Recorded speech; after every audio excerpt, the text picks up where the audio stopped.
intentional from the start.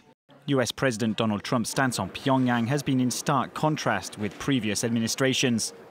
His apparent admiration for Kim Jong-Un was a surprise early turn.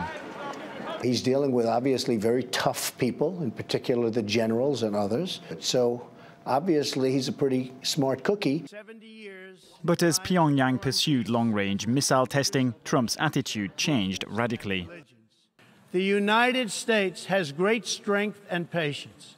But if it is forced to defend itself or its allies, we will have no choice but to totally destroy North Korea.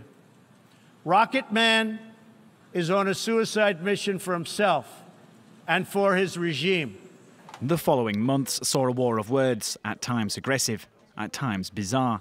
Kim Jong-un responded to Trump's tweets with his own barb, calling him a dotard.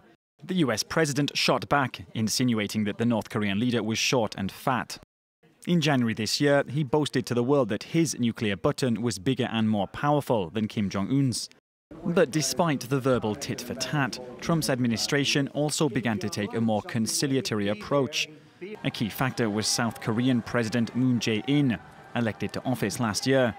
In March this year, South Korean envoys announced that the North had shown a willingness to denuclearize.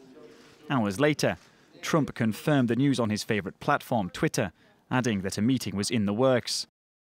Things then took another unexpected turn when US National Security Advisor John Bolton went on Fox News and compared Pyongyang to Libya.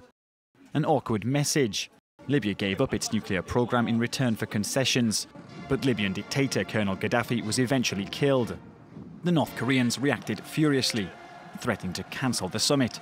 Trump himself went one step further and called it off the next day. I believe that this is a tremendous setback for North Korea and indeed a setback for the world. But there would be yet another twist. On June the 1st, Trump changed his mind once again and confirmed that the meeting was back on.